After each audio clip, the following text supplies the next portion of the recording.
কেমন আছো বন্ধুরা? আজ আবার তোমাদের সাথে আমার ডেইলি রুটিন নিয়ে চলে এসেছি।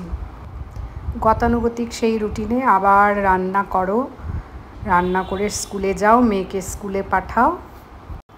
আজ স্কুল থেকে ফেরার পথে শ্বশুরবাড়ি যেতে হবে, কারণ আমার মামাতো ননদ এসেছে তার 2 নাতিকে নিয়ে। তাদের সাথে দেখা করে এলাম।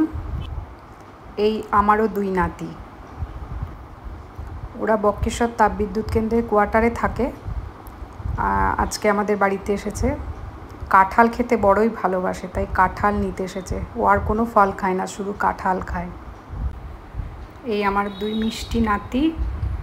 তো ওরা এক মনে ফোন দেখছিল, আমি ভিডিও করছি বলে একটু সতর্ক হয়ে গেছে। চলুন একবার কাঁঠাল গাছটাকে দেখাই। কাঁঠাল এখন শেষ হয়ে এসেছে। এই কাঁঠাল গাছটা সেই কৃষ্ণনগর থেকে আনা, আমার পিসির বাড়ি থেকে।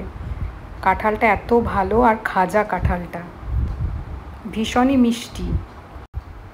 বাগানে নারকেল গাছ, বেল গাছ, কাঁঠাল গাছ আছে। আমাদের বাগানটা একবার দেখিয়ে দিই আপনাদের। মেয়ে এখনো স্কুল থেকে আসেনি, সুবীর ওকে আনতে গেছে। তো এই যে মেয়ে চলে এসেছে, আর এই আমার ননদ। ওরা আজ বিকেলেই বাড়ি চলে গেছে। যাই হোক, আজকের মতো এইটুকুই বন্ধুরা। নেক্সট ভিডিওতে আবার দেখা হবে।